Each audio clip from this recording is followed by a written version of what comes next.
Tadi alqahu ala wajhi fartadda basira itu berarti baju warisan dari Nabi Ibrahim kepada Nabi Ishak kepada Nabi Yakub kepada Nabi Yusuf.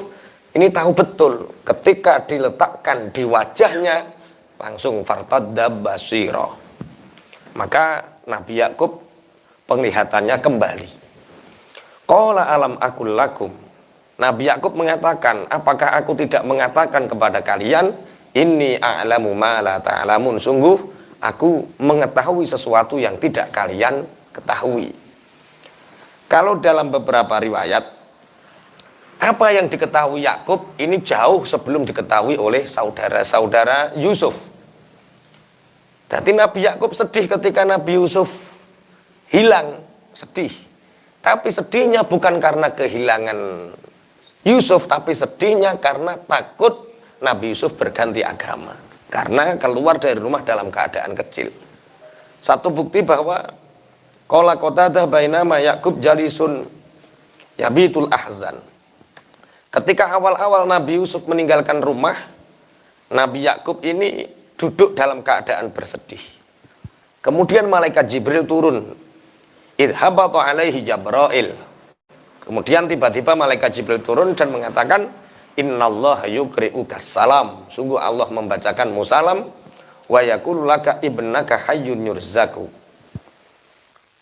Yakub, Allah mengucapkan kepadamu salam dan memberi kabar kepadamu bahwa Yusuf itu masih hidup. Satu, ini mengetahui yang tidak diketahui saudaranya Yusuf. Satu, Yusuf itu hidup, yurzaku, dia diberi keberlimpahan rezeki.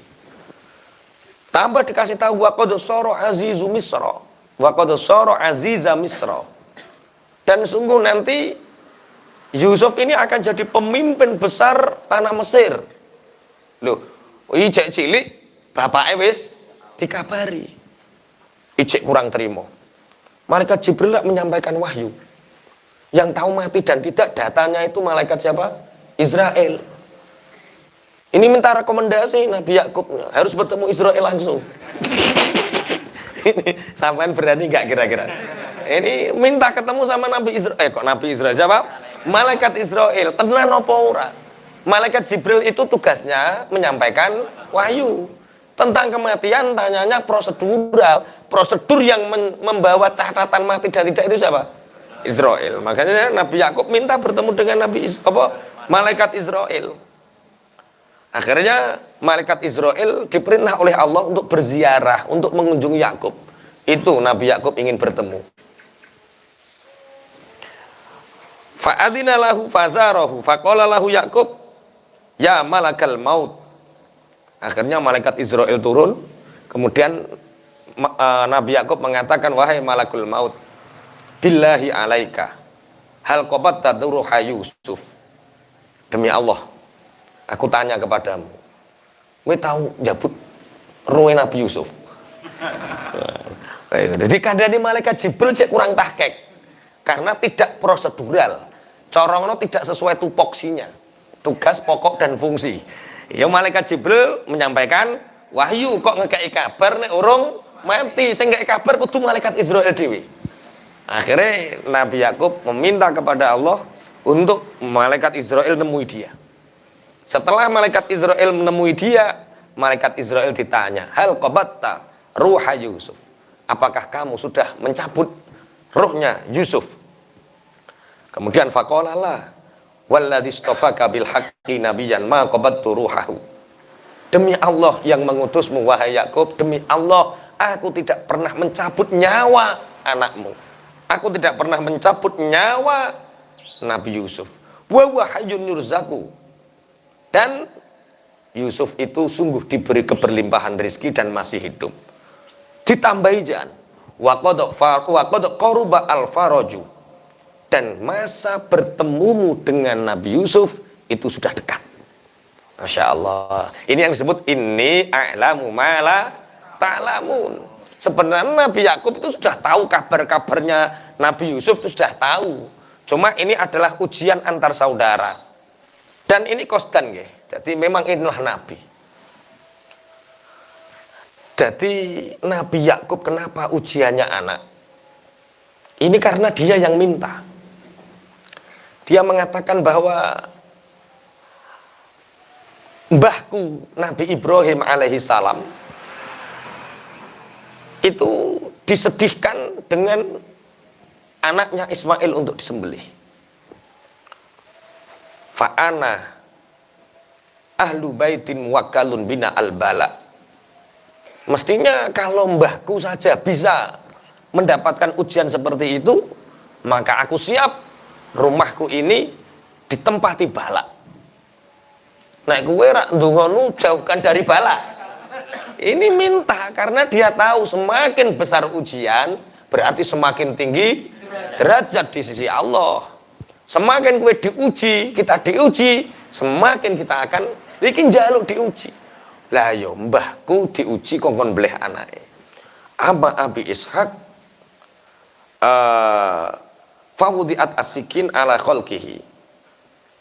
Bapakku yang jenenge Ishaq itu juga diletakkan pisau digorokannya. Lah aku terus oleh ujian opo? Maka dia meminta kepada Allah, uji aku dari rumahku. Uji aku sesuatu yang ada di dalam rumahku. Akhirnya Nabi Yakub diuji dengan apa? Anaknya. Terpisah dari anaknya Yusuf, terpisah dari anaknya Benyamin. Sehingga Nabi Yusuf mulai dari umur kecil, usia kecil terpisah, kemudian Benyamin di usia remajanya juga terpisah. Jadi pertama, Nabi Yakub tahu bahwa dia mendapatkan kabar dari malaikat Jibril, dari malaikat Israel bahwa Yusuf itu seperti ini, seperti ini. Tapi anak-anaknya, saudara-saudara Nabi Yusuf ini menganggap gila keyakinan Nabi Yakub. Memang ada satu makalah al-insanu adu ma jahila. Manusia itu musuhnya kebodohannya. Orang semakin bodoh itu semakin banyak musuhi orang karena dia tidak tahu. Orang yang tidak tahu bahwa jualan es itu labanya banyak itu akan menghina. Jangan cari menantu jualan es. Itu gajinya kecil, padahal lebih dari pegawai negeri loh. Pegawai negeri ku saulan 5 juta, dodolan es iku enek sing 50 juta. Tapi dudu es keliling. Es keliling yo sithik. Nggih. Iya, orang menyangka bahwa jualan pentol itu jangan cari menantu orang yang jualan pentol. Jangan bakso nanti penyindir. Pentol saja. Jualan pentol. Iya. Tapi kan pentol itu katanya keuntungannya sedikit. Itu yang tidak tahu. Bagi orang yang tahu, Masya Allah, labanya pentol itu 50%. Apalagi yang jualan pentol di hotel, di restoran mewah, itu di Aston itu 40.000. Isinya 7 cilik-cilik. Rasanya nggak enak, nggak ada yang komplain. Yang jualan di SD itu, Masya Allah, 1.500. Rasanya enak, cek dipaet tuh. Gak enak paling. Nah, ya wis itu. Ya cilik-cilik paling. Masa sing jodol nom giyanteng celukane paling. Allah, ya Allah. Jadi manusia itu musuhnya orang yang musuh kebodohannya. Kebodohannya sendiri. Makanya Mas Kofi kemarin tak ceritani. Orang itu kalau bodoh dalam fikih madhab apapun ya bodoh. Karena bodoh, jadi dia tidak bisa luas. Anak-anak kemarin kan tak ceritani, ada 2 orang. Ada orang Pakistan, orang Bangladesh, tengah-tengahnya orang Indonesia saat haji. Ada orang Pakistan, orang Indonesia, orang Bangladesh. Yang orang Indonesia itu ngerasani, orang Pakistan itu bodoh-bodoh. Ya kenapa? Sholatnya mesti batal. Lu kok bisa? Masa ketika tahiyat asyhadu alla ilaha illallah muter ngene itu. Lu gerak ping pira wae. Orang Pakistan itu sholatnya nggak ada yang sah katanya. Yang Bangladesh tambah lucu. Piye? Asyhadu alla ilaha illallah jendit munggah. Berarti naik turun. Dan sing Indonesia sing bener piye? Lurus diam. Makanya ya tanya saja apa alasannya. Akhirnya ketika yo tanyakan sampean kan yang bisa bahasa Arab, saya enggak. Nah, yo bisa menyalahkan, tidak bisa menjelaskan, enggak bisa tanya. Akhirnya dibantu sama temannya yang bisa Arab. Ya Pakistan, limadza idza qulta asyhadu an la ilaha illallah fit tahiyyat taduru musabbihatuka. Hai Pakistan, kenapa ketika kamu tahiyat asyhadu an la ilaha illallah, kamu mengucapkan asyhadu an la ilaha illallah, jarimu bunder-bunder? Dijawab sama orang Pakistan, ya Indonesia, li'anna na'budullaha rabbal alamin. Li'anna na'budullaha rabbal alamin. Kami ini menyembah Allah, Tuhan semesta alam. Lihat, Tuhan semesta alam disimbolkan dengan berputarnya jari. Dunung, Indonesia dunung, lah karek sing Bangladesh, ya Bangla. Limadza idza qulta asyhadu an la ilaha illallah taharrakat musabbihatuk ilal adna ilal a'la wal adna. Ketika kamu mengucapkan asyhadu an la ilaha illallah, kenapa jarimu bergerak naik turun, naik turun, naik turun? Jawab, li'anna na'budallaha rabbas sama'i wal ard. Al-a'la tadullu ila sama, wal adna tadullu ilal ard. Jari kami naik ke atas menunjukkan bahwa kami menyembah Tuhannya langit dan kami menyembah Tuhan penguasa bumi. Terus sing Indonesia ditanya, ya Indonesia. Iya. Limadza idza qulta asyhadu an la ilaha illallah tawaqqafat musabbihatuk. Kenapa ketika mengucapkan asyhadu an la ilaha illallah dalam tahiyat, jarimu diam saja? Ayo jawab. Sing nyalanya lagi. Piye nek jawab? Ya wong bodoh. Tolong bantu jawab. Akhirnya koncone jawab mana? Li anna na'budullah fi tauhidihi. Kalau di dalam takrib li tauhidi. Kami menyembah Allah karena mentauhidkannya. Karena hanya menyembah Allah yang satu. Wa narjullaha ayyastaqima utawa narjullaha annastaqima fi ibadati. Dan kami memohon kepada Allah agar diamnya ini menunjukkan istiqomah, jejeg, mantep selalu menyembah kepada Allah. Berarti sing bunder-bunder bener, sing jendit-jendit bener, sing meneng wae bener. Lah menungso iku musuhe sing gak dingerteni. Tapi harus bersanad. Kalau kalian mempelajari diam ya diam. Nanti kalian pulang habis ngaji ini terus dijajal. Syahadu la ilaha bunder. Kok bunder. Hus. Aku wis ngerti. Yo, wis ngerti belum cukup untuk melaksanakan karena belum lisensi keilmuannya dari mana belum dapat. Yo keilmuannya sampean dari kitab takrib ya dilakukan takrib itu. Yo meneng wae, wong ngertine meneng wae. Sing keliru wasyhadu an la ilaha illallah ngene terus maju. Enggak. Pun. Akhirnya jadi jangan sekali-kali kita tidak tahu atau jangan sekali-kali menjustis sebelum kita tahu. Qalu ya abana astaghfir lana dzunubana inna kunna khatiin. Saudara-saudara Nabi Yusuf ini akhirnya menyesal dan mereka mengatakan, Bapakku, mintakanlah ampun dosa-dosa kami kepada Allah. Sungguh kami telah melakukan kesalahan. Sungguh kami melakukan kesalahan. Ini seandainya posisi ini dibebaskan oleh Allah untuk kalian memilih. Jamaah ngaji hati, gue oleh milih.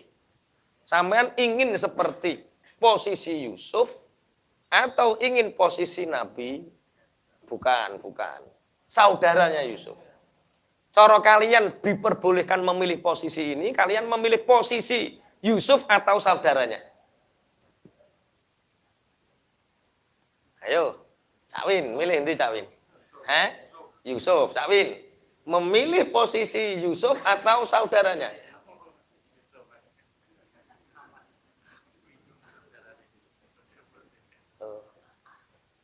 Nek milih Yusuf, di beda rondo wis ora kuat. Wis. Beda rondo wis ora kuat, di penjara wis ora kuat, wis berat. Ujian saudara Nabi Yusuf itu punya rasa iri ketika dibedakan. Iki ora sah dulure Nabi Yusuf, kuwe ora ya mbae to. Mbae seneng iri karo wong. Padahal sebenarnya saudara-saudara Nabi Yusuf itu baik, nggak kejam-kejam amat. Tapi oleh Allah diperjalankan itu untuk dua hal. Satu, menguatkan Nabi Yusuf. Dua, menguji Nabi Yakub tentang ridhonya terhadap anak-anaknya. Keridhaan Nabi Yakub ini membuka pintu rahmat Allah bagi saudara-saudara Nabi Yusuf. Jadi keridhaan orang tua terhadap anaknya itu mempengaruhi hidayah. Mungkin di antara kita muga-muga ora.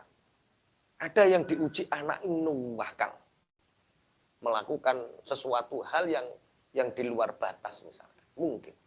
Itu obatnya apa? Ridho orang tua. Jangan pernah membenci terhadap anak. Nakal, yo kita tidak ridho terhadap kenakalannya, tapi kita ridho anak kita. Ini berat.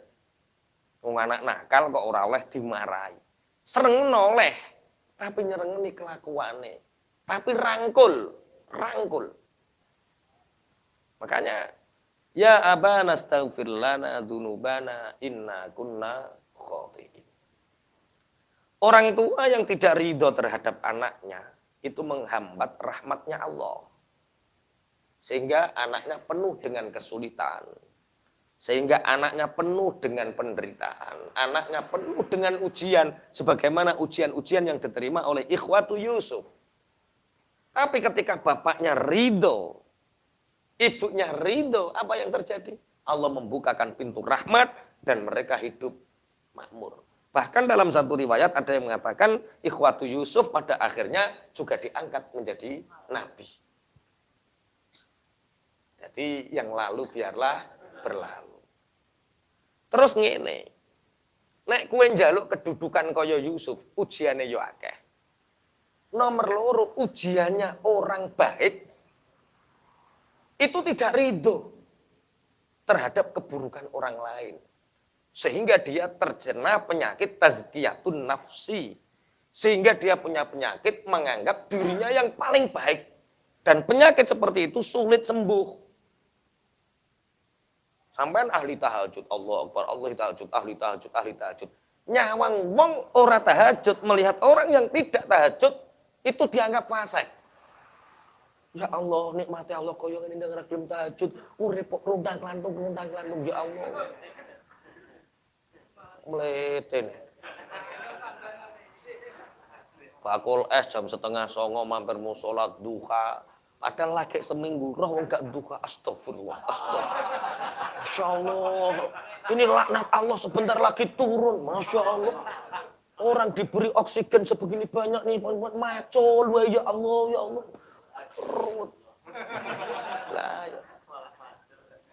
Jadi kalau kita sama Allah kadang dibuat terpeleset, bersyukur. Itu tanda Allah mencintai kita dengan jalur kamu tidak merasa suci. Kiai terpeleset, bersyukur. Karena apa? Dengan terpelesetnya seorang kiai itu, dia tahu bahwa siapapun yang melakukan kesalahan, tetap salah. Bismillahirrahmanirrahim. Intinya, ridho.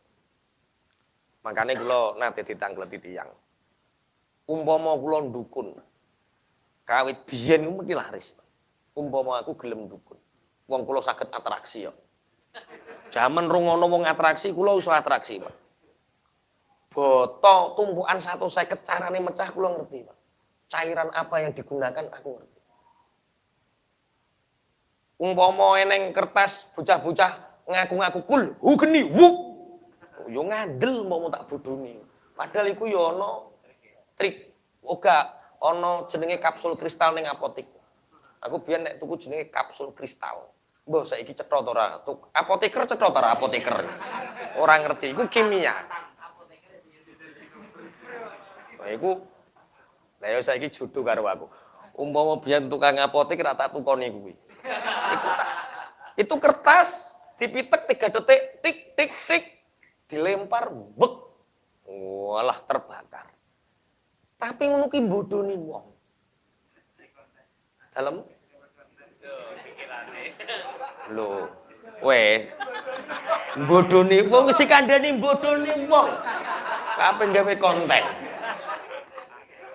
Urip iku sing wajar, urip iku sing biasa-biasa wae. Bismillahirrahmanirrahim. Aja ngetokno keramat lah. Pokoknya barang nek mambu klenik, mambu khusuk sak piturute, mensucikan diri, iku akeh salahe timbang bener. Mulane umpama ana wong nuduh misale, utawa tenanan misale, Kak Budi kowe ngaji ning ndi? Ngene Pak yaitu ha. Lah wonge pacaran, yo dosa to nek pacaran. Cukup siapapun yang melakukan, kalau dosa ya tetap dosa. Jangan sampai menghalalkan. Iku ketoke pacaran. Itu jantungnya berzikir. Lah. Apa kuwi? Perkara muridnya jadi gurune dibelani. Itu enggak boleh. Pengkultusan terhadap figur itu akeh blarai akeh salah. Makanya biasa Ikhwatu Yusuf melakukan kesalahan, ingin membunuh Nabi Yusuf, ya. Dosanya diampuni. Siapa yang memintakan? Ayahnya. Kiai yang salah. Lah kowe cek ngaji, lah mosok gak disepuro. Paham maksudnya ya? Jadi urip iku biasa-biasa mawon, mboten sah renor-renor rasa klunak-klunuk. Bismillahirrahmanirrahim. Wong kula niku nate dikengken mageri tambak teng Gresik. Wong nek janjani ngeten, tambak kula niku sakmene 100 juta sekali panen. Jadi nek sampean purun mageri iku wis cash 10 juta di depan. Mageri. Tambak iku pirang hektar kon mageri. Lah aku yo mikir nek mlaku aku piye mageri. Masa 10 juta lah yo katok. Tapi sebenarnya ingin, wah iki iso tak wakilne, iso tak anu. Lah ngoten niku langsung di WA guru, salah satu guru kula. Agama iku rasah digawe reno-reno. Nek kuwi ndongakno kepengin ndongakno wae. Rasah buk ritualin reno. Wis kapok, gak Pak. 10 juta loh Mas. Gak. 10 juta gak. Ngulang ngaji wae. Lah sing repot. Nek iki wong bisa dijelaskan. Sing repot wong bodho-bodho, wong desa-desa. Nek jenengan mboten mageri, kula golek dukun sing ora Islam. Lha ngono piye iki ya diteror ngono jajar. Nah, yo. Umpama dibiarkan dia lebih ke syirik, dhek syirik aku yo melu dosa.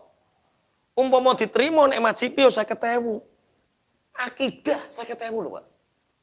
Nah, inilah ujian. Berarti awake yo kudu rido karo wong bodho. Kadang-kadang sing 10 juta gak dimangkati, sing wong bodho 50.000 dimangkati. Perkara agar dia tidak masuk ke dalam syirik, saelek-eleke aku sing mageri cek tak jelaskan secara ilmiah. Ayo maca donga bareng-bareng. Ayo maca rotib kata paling kok ngono. Bismillahirrahmanirrahim. Wis sing dukun-dukun rodok mari aja renor. Akeh bodho. Saudara Nabi Yusuf melakukan kesalahan, ya. Diampuni oleh Allah, diampuni.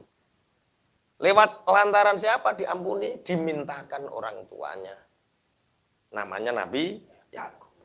Karena seakan-akan saudara Nabi Yusuf ini, ikhwatu Yusuf, merasa tidak pantas.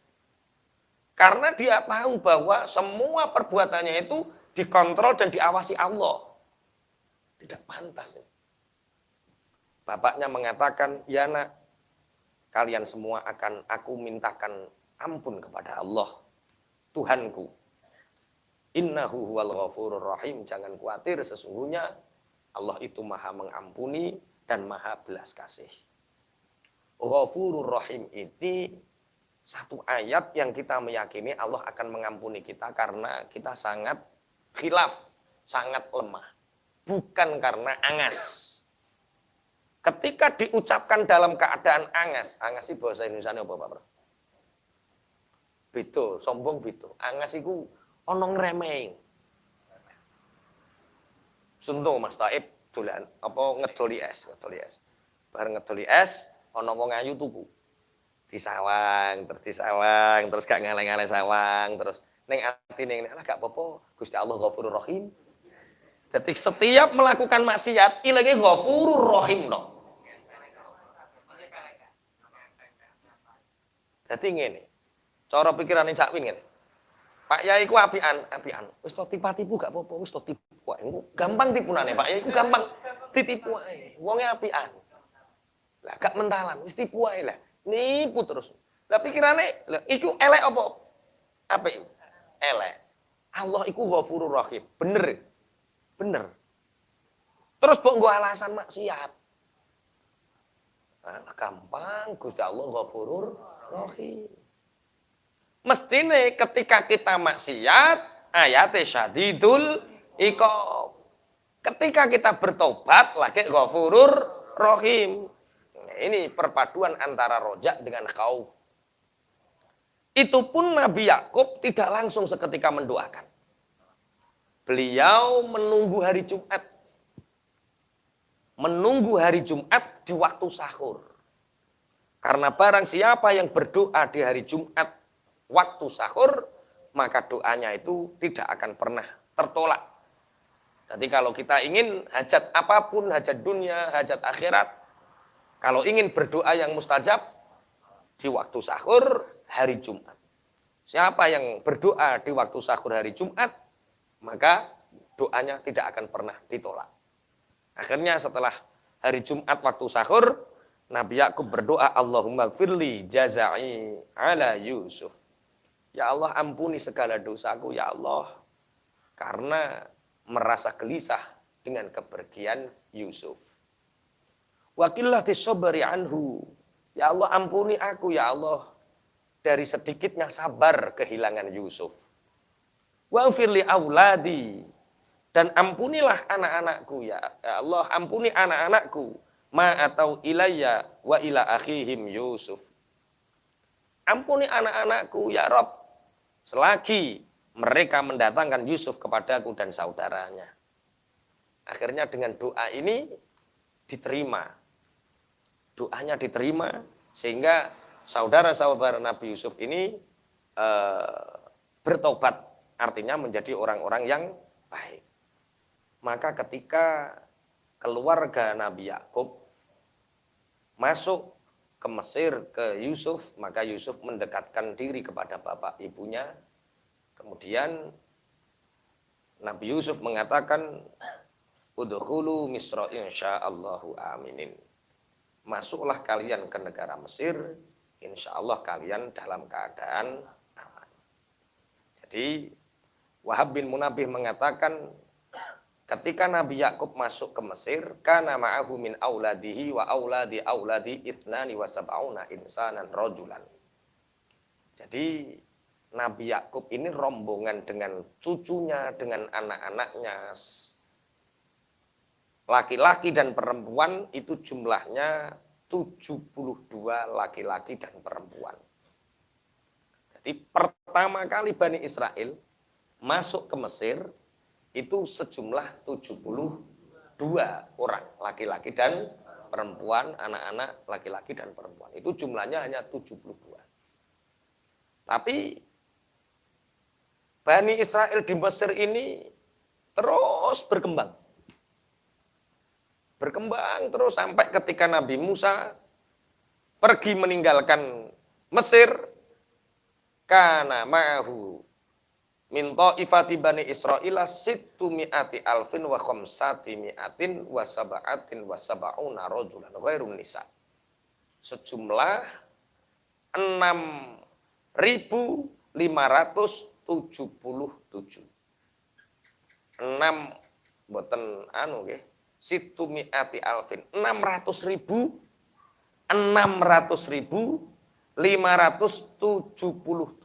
laki-laki. Ini tidak perempuan dan anak-anak. Laki-laki tok itu 600.077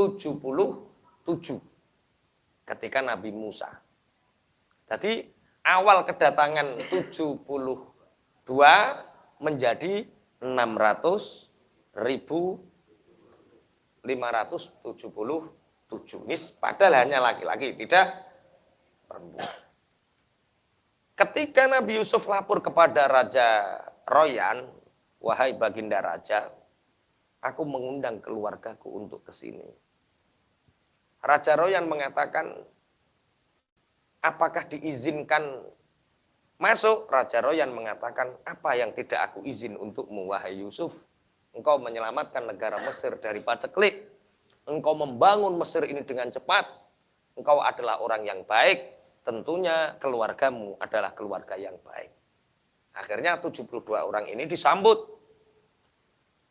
Disambut oleh raja dengan membawa falamma wasala ilal qasri. Sing niki lamma dakhala Yaqubu ila Misra masya al askaru baina yadayhi farsakhon hatta wasala idarihi falamma wasala al qasri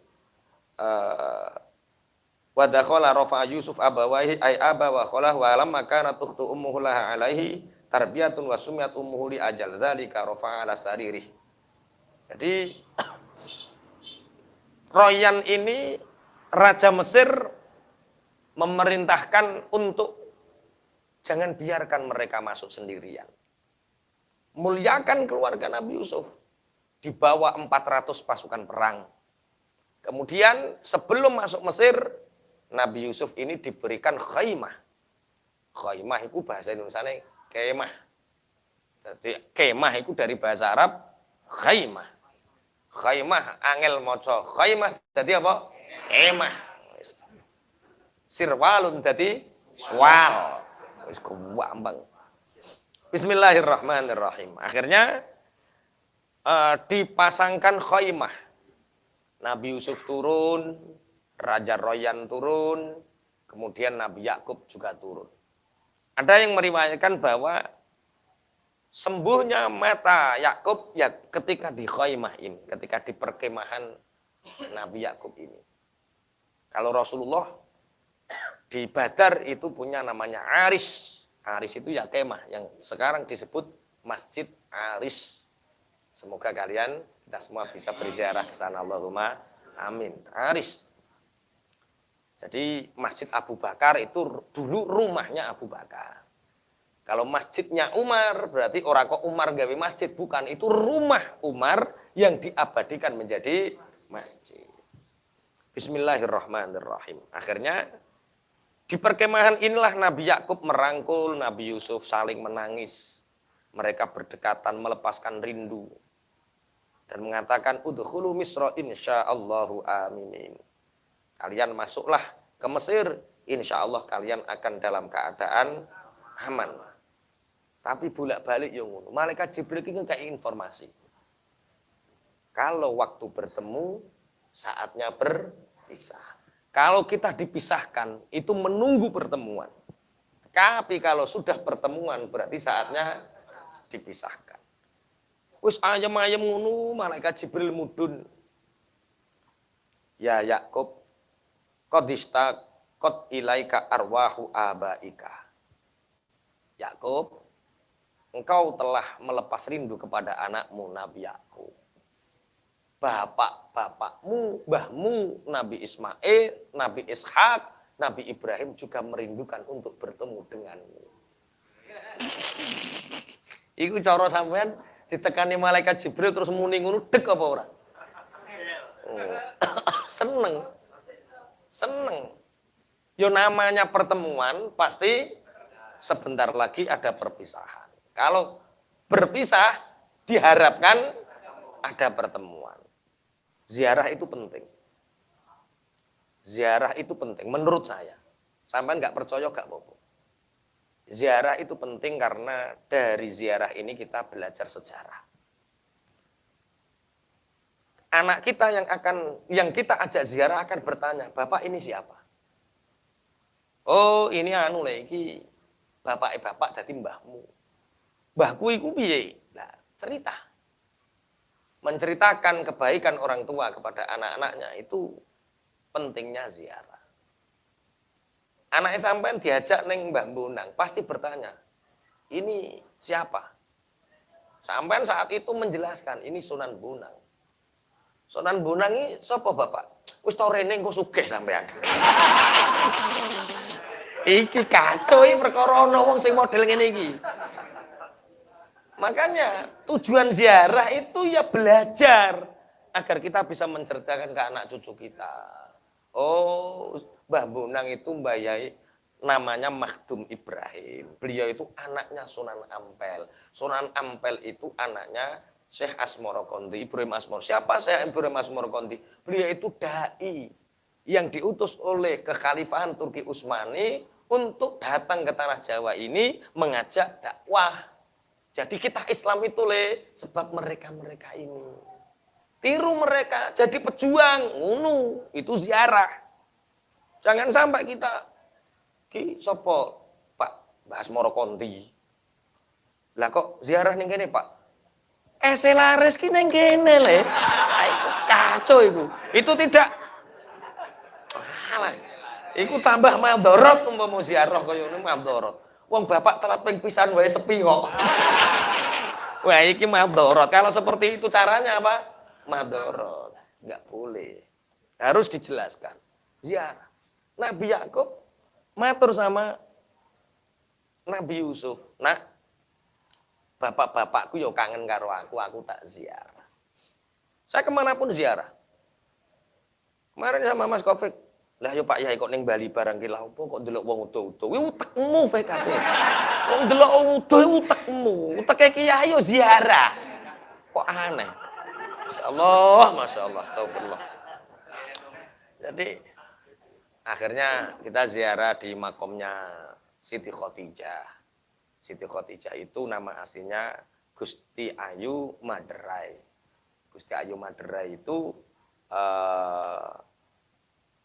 anaknya Raja Sopofek Pamecutan. Anaknya Raja Pamecutan yang saat itu semua Hindu.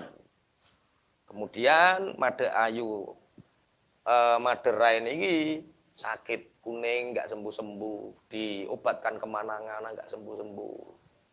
Akhirnya disayembarakan di seluruh Nusantara yang punya kerajaan-kerajaan, diberi pengumuman siapa yang bisa menyembuhkan anakku Gusti Ayu Maderai, maka kalau perempuan akan dijadikan anak angkat oleh raja, kalau laki-laki mau berkenan maka dijadikan suaminya. Akhirnya ada salah satu ulama Jogja mendengar itu, dan ulama Jogja ini punya santri kebetulan namanya Pangeran Cakraningrat yang ada di Madura. Kemudian disuruh, nak ikutlah sayembara itu, siapa tahu kamu mendapatkan hal yang bermanfaat. Ikut, ternyata sembuh di tangan Cakraningrat ini, dinikahkan. Saat itu Maderai menjadi istri keempat dari Cakraningrat. Kok oleh dinikah padahal keempat? Ya enggak apa-apa, wong ridho kok. Sampeyan menikah 2, 3 ya enggak apa-apa kalau ridho. Maksudnya dia yang ridho, sampean ya ridho. Walaupun nanti yang terjadi antara sabar dan bersyukur. Orang bersyukur masuk surga, orang bersabar juga masuk surga, sama. Orang cantik nikah sama orang yang sangat jelek, sama-sama surga. Yang cantik masuk surga sebab kesabarannya. Yang jelek masuk surga sebab syukurnya. Makanya baik. Ketika yang cantik bertemu dengan suami yang jelek, innalillahi wa inna ilaihi. Enggak apa-apa. Orang sabar kekasih Allah, orang sabar masuk surga. Orang yang bersyukur juga masuk surga. Ngerti istrinya cantik padahal dia jelek, Masya Allah, seneng, syukur. Nah, akhirnya menikah dengan Cakraningrat, dibawa ke Madura. Dididik secara islami, menjadi mu'alaf, sehingga teguh keyakinannya akan Islam. Setelah berpuluh-puluh tahun, rindu kampung halaman, ingin menjenguk saudaranya, ingin menjenguk bapak ibunya. Sampai di Pamecutan, ternyata dia sholat. pakai pakaian putih, sholat sebagaimana sholat kita. Ada patih yang melihat, ini apa, ritual apa. Ini bahaya, ini telik sandi dan sebagainya. Dilaporkan kepada Baginda Raja bahwa Putri Maderai bukanlah putri yang dahulu. Dia membawa ajaran sesat, dia tidak baik untuk di sini. Akhirnya Raja melihat sendiri dan marah, hukumannya adalah dibunuh. Maka permintaan Ratu Ayu Maderai ini, nggak apa-apa aku dihukum, mati. Tapi satu permintaanku, kalau nanti bau mayitku berbau harum, maka berikan aku makam yang layak, panggil orang-orang Madura ke sini untuk merawat jenazahku, dan makamkan aku di sini selayaknya orang yang mulia. Tapi kalau mayitku ini berbau busuk, atau tidak berbau wangi, silahkan perlakukan apa semaumu. Akhirnya ternyata ketika dihukum mati, bau mayitnya ini harum. Seperti ceritanya Mbah Jabar itu, bau harumnya wangi, Masya Allah. Akhirnya ayahnya Raja Pamojutan ini menyesal, menangis. Akhirnya dimakamkan sampai hari ini. Itu artinya apa? Mempertahankan tauhid itu lebih utama dari semua jabatan dan lain sebagainya. Tapi yakin, keringetnya iku wangi, ambune wangi. Soalnya kadang-kadang ono wali loh ini, saya nggak bicara nggak wali. Kadang-kadang wali ono sing ketrucut. Mbah Yai Abdul Jabbar, Mbah Wali Abdul Jabbar. Itu punya guru namanya Mbah Ganyong. Dinglirip itu. Dinglirip. Nah, Mbah Jabar itu rak muridnya, seperti Mas Toib murid saya gurunya. Lah, Mbah Jabar kan meninggal duluan. Kayak Mas Toib mati dhisik. Contoh misalnya. Nah, Mbah Abdul Jabbar ini ketika meninggal, baunya wangi, Masya Allah, semerbak, wangi, luar biasa wanginya. Sehingga makamnya dimuliakan. Nah, Mbah Ganyong kan gurunya, nguyang-nguyang. Ki lagi murid kue ngene. Dia mengatakan kalau nanti mati saya tidak seperti muridku, maka nggak usah bleki tanah, tapi bleki watu ae. Akhirnya betul, matinya Mbah Ganyong biasa, tidak bau harum seperti muridnya. Makanya iso uga ngene iki aku karo Mas Toib derajatnya lebih tinggi dia yo, nggak tahu. Masya Allah nggak tahu. Tapi ketoke berat rodanya. Rada berat, tetap rada berat. Nah ini pentingnya ziarah. Ziarah itu tetap penting. Akhirnya Nabi Yakub pun ingin berziarah, menziarahi siapa? Makam bapak-bapaknya dulu. Nih, ada satu sirah. Dimanapun fisikmu berada, maka itu tidak mempengaruhi ruhmu ketika mendapatkan rahmat atau sisa atau siksa. Ada orang yang hafid Quran. Saat itu belum ada percetakan seperti sekarang. Dia ingin menuliskan awal sampai akhir. Dia ingin menuliskan awal sampai akhir. Al-Quran ditulis, dibaca, ditulis, dibaca sampai akhir. Anaknya selalu mendengar. Karena ini orang Turki, doanya, ya Allah, ketika aku meninggal, semoga engkau menempatkan aku di Ma'la. Makam Ma'la, Jannatul Ma'la. Ma'la itu yang sekarang ada Sayyidah Khadijah. Ma'la itu yang sekarang ada Sayyid Muhammad, Sayyid Abbas, Mbah Mun, Mbah Yai Munawir Muslih Tanggir. Semua dimakamkan di Ma'la. Namanya Jannatul Ma'la. Semoga nanti kita berziarah ke sana. Akhirnya suatu saat orang ini meninggal. Anaknya tidak mampu melaksanakan wasiat. Karena bisa dibayangkan perjalanan antara Turki dengan Ma'la sangat jauh.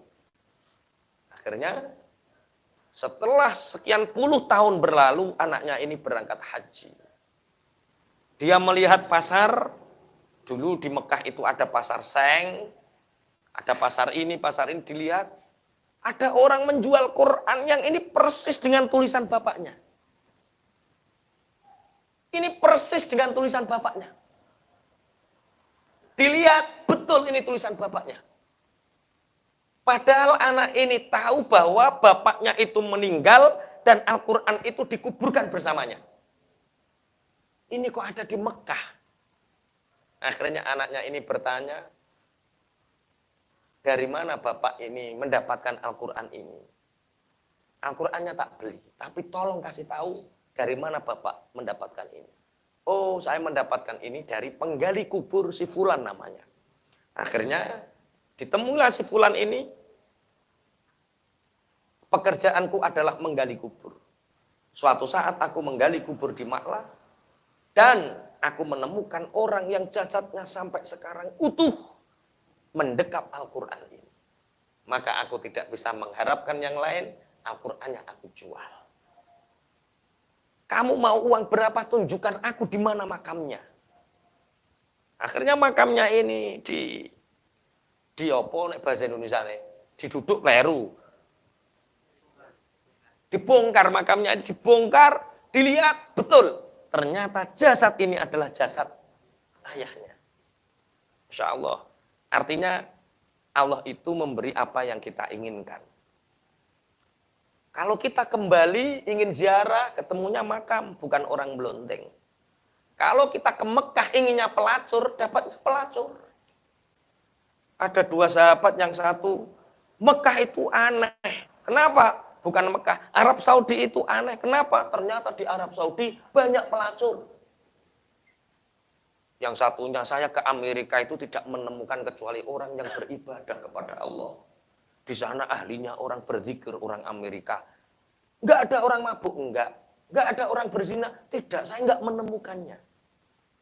Oh, ternyata dimanapun kita berada, kita akan menemukan sesuai apa yang kita kehendaki atau inginkan.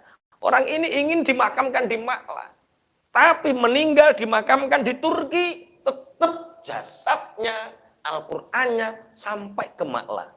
Atas ridhonya Gusti Allah. Setelah ayah ibunya masuk ke dalam istana Yusuf, maka bapak ibunya ini di atas diberikan singgasana. Wa qarru lahu sujada. Akhirnya saudara-saudara Nabi Yusuf ini sujada, kharru. Ini tidak takwil, ini tahqiq. Yo sujud tenan, yo jungkel tenan. Maka seandainya ada orang yang mengatakan salaman karo kiai dicucup tangannya syirik. Kemudian lebih rendah daripada kiai dikatakan syirik. Maka yang syirik sebenarnya adalah saudara-saudara Nabi Yusuf. Ketika kharru sujada, mereka tidak hanya berdiri hormat, tapi sujada, sujud tenanan. Makanya kalau hari ini ada yang mudah mensyirikkan karena musafahah, mencium tangan para ulama dikatakan syirik. Tabarruk dikatakan syirik, selayaknya baca ayat ini. Karena ini saudara-saudara Nabi Yusuf, ini tauhid apa syirik? Tauhid. Sujud tenanan karena apa? Malu. Minta maaf, hormat kepada adiknya yang bernama Yusuf. Wa kharru lahu sujjada. Dan Nabi Yusuf mengatakan, ya abadi hadza ta'wilu ru'ya min qabl. Bapak, ini adalah takwil mimpi dari mimpi-mimpi sebelumnya, yaitu inni ra'aitu ahada asyara kaukaba. Aku melihat 11 bintang. Wasyamsa wal qamar, dan aku melihat matahari dan rembulan. Ra'aituhum li sajidin, mereka semua sujud kepadaku. Dan hari ini betul saudara Nabi Yusuf sujud semua. Ra'aituhum li sajidin, sujud semua, nyata. Inilah mimpi. Satu-satunya yang tersisa dari kenabian dan kerasulan hari ini adalah mimpi. Nabi Yusuf menjadi nabi berkah mimpi. Rasulullah menjadi rasul berkah mimpi. Nabi Ibrahim mimpi. Ternyata sisa-sisa kenabian dan kerasulan hari ini tinggal apa? Mimpi. Tapi terlalu percaya karo mimpi. Kabeh mbok gathukno karo mimpi yo gak. Yo delok mimpimu jam pira masa ana sing WA ngene Pak Yai. Apa artinya memandang Ka'bah? Lah kenapa? Saya itu bermimpi melihat Ka'bah. Lah mimpimu jam pira? Jam 6 isuk. Wis subuh durung ngalah. Jam 6 isuk urung subuh kok takokno. Ada. Saya mimpi jam 7:30 malam. Wong keturun lho sore jam 7.30. Dalam keadaan wudhu tidak. Kakimu menjulur ke kiblat, membelakangi kiblat atau tidak? Aku nek turu madhep ngetan. Lah kuwi jenenge njulur ning kiblat wis ora ngarah mandi mimpimu. Mimpi itu dalam keadaan yang terbaik. Saya diceritani Mbah Put. Kang Put bukan Mbah Put, Kang Put Trate. Kemarin ketika beliau ketemu di Zam-Zam Tower di Mekah itu, detik-detik sebelum saya ke Madinah, Kang Put itu cerita. Yang diceritakan itu bapak beliau.